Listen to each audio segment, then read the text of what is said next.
You know how when you were little, like your parents told you, take care of your stuff or it'll get ruined?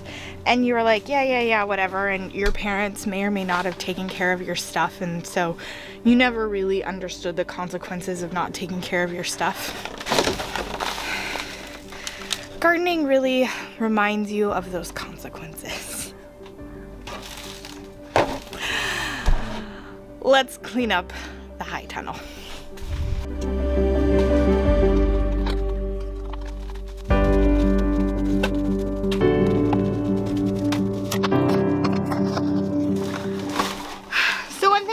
Say is I get why people say, oh, make sure you pay for like high quality products, because these were really cheap on Amazon, and just in the heat of my high tunnel they've melted. Now this is a testament to how warm these high tunnels can get and stay, especially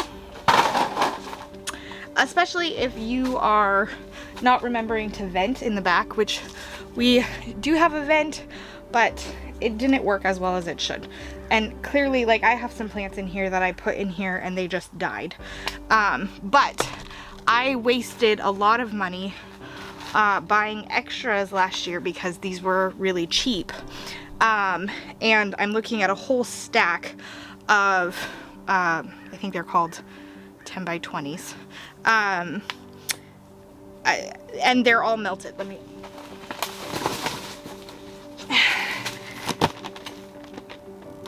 And they're all melted. Now, I might be able to save the ones towards the bottom of this. I don't know. I'm going to just toss this out here right now.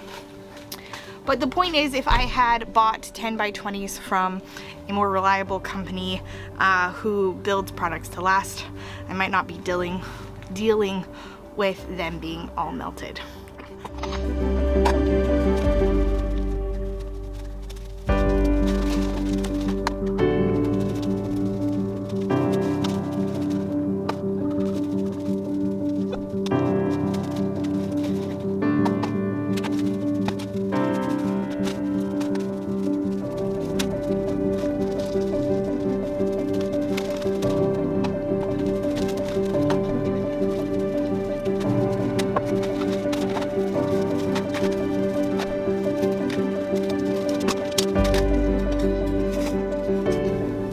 So the more I am looking at my greenhouse and what's in here and how it survived, the more I am less impressed. No. Let me say that differently. The more I'm looking at the greenhouse and what's in here, the less worried I am about the quality of 10 by 20s I bought, and the more I understand just how hot it gets in here. For reference, this is a heater. We put it in here this winter, or this spring when we built this, just to keep it cool because the nights were still getting below 30 degrees. I didn't pull it out. It was unplugged. It wasn't heating it in here, so nobody be like, well, that's why it got so hot. No, it was unplugged. We unplugged it as soon as the nights got above freezing. But if you look here, can you see that? That's just melted. And like I said, this was unplugged, so this wasn't heating during the night or anything like that. That is just because of how warm it got in here. Gives me lots of hope for this winter that I'll be able to actually grow things in this greenhouse all winter long. But it is a little bit disappointing that now I also have to get rid of this.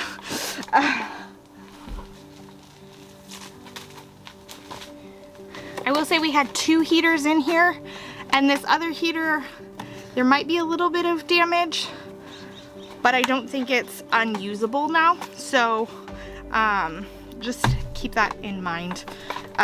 Just to, when you have something like this, check on the state of your appliances and stuff, right? Because you don't want to be creating issues for yourself. This is a thermometer we bought to keep track of how hot it was in here, and it has also melted. It got very hot in this high tunnel homemade greenhouse over the last year.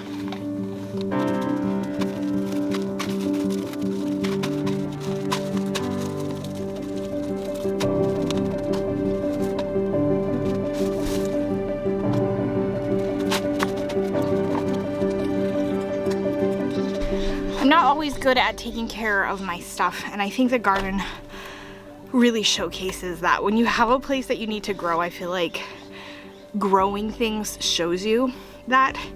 If you need to work on patience, having a garden helps you with that. If you need to work on taking better care of your stuff, having a garden really helps you with that. I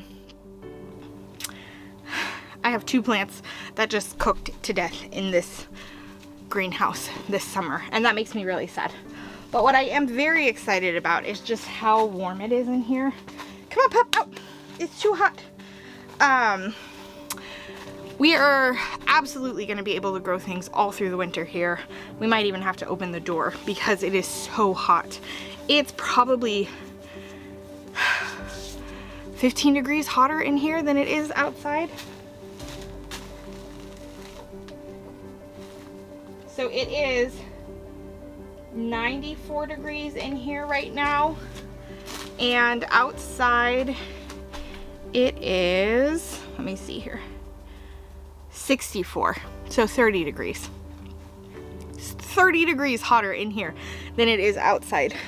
And I can tell you should not be wearing a sweater in 94 degree heat. Let's get out of here. Okay, as you can see, I kind of just moved my mess from inside to outside.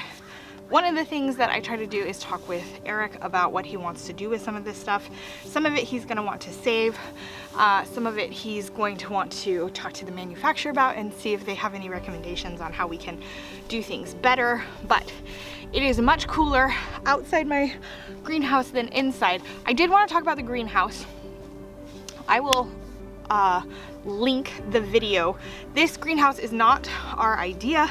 We got this idea from, I believe it's their Stivers, the Stivers farm. I'll link the video where he builds this, and we got this idea from him. We took it almost exactly the way that he did his, with some minor modifications. For example, we have growing platforms, or seedling platforms on both sides, and the goal is actually to add another level. So we have a high level up here. We're gonna add another level, and then I'm thinking actually that I'm just gonna bring in some removable containers to put on the ground in there and to grow things all winter long actually in this. Once we got, one thing that I will say is you have to make sure that no air is coming in or leaking out at all. And so along the base, when we very first created this, we were having a lot of trouble just because it wasn't level. Like the ground, there was stuff coming in through the ground. So once we got that all kind of like taken care of, it was a lot easier. I'm just gonna move you a bit closer. So we built this on their plan, the Stivers plan, and once we got the bottom sealed up so that no air was coming in or out through the bottom, this stayed very warm. And in fact, like I was saying earlier, it got too warm. So getting a shade cloth over the top of that, I never really understood that, and now I totally get it. So I'm gonna link a video, their video of him building that. Our experience, it took a little bit more effort. We're not really like tool abled. Eric is, but then I was like, no, we have to build it the way he built it, and that really impeded Eric's ability to be his creative self. And so just, yeah, he does a great job of explaining like how to build it and stuff. So watch his video. We made a video building this. Actually, at one point it tried to murder me, literally. It just like broke and fell apart and I was inside. So now it hasn't done that since we've gotten it all stabled up and secured and all of that. But build it correctly the first time. Listen to the professionals. Do not listen to me. There's a reason why we never posted that video, and it is because we probably did things very, very wrong. So check out the video in the description, and yeah. But I highly recommend this. This was great for our seedlings, not having to take them in and out of so what we were doing is we were taking the seedlings inside the house at night or inside the house at night, but bringing them out during the day. And that took so much effort. So once we got them in here, it took a lot less effort. And the nice thing is, like, we had a lot of seedlings that we started in the house. We hardened off for like a couple days outside, and then we brought them in here, and then we just took them right out. And I just felt like the hardening off process went a little bit faster and did well. All of our plants did well except for the cucumbers. To be fair, when I planted the cucumbers, they were dying. So it's not really their fault that they didn't do well. That's my fault. Remy, come here, kitty. Come say hi. This is Remy. He's so sweet. He's not really a snuggly kitty though.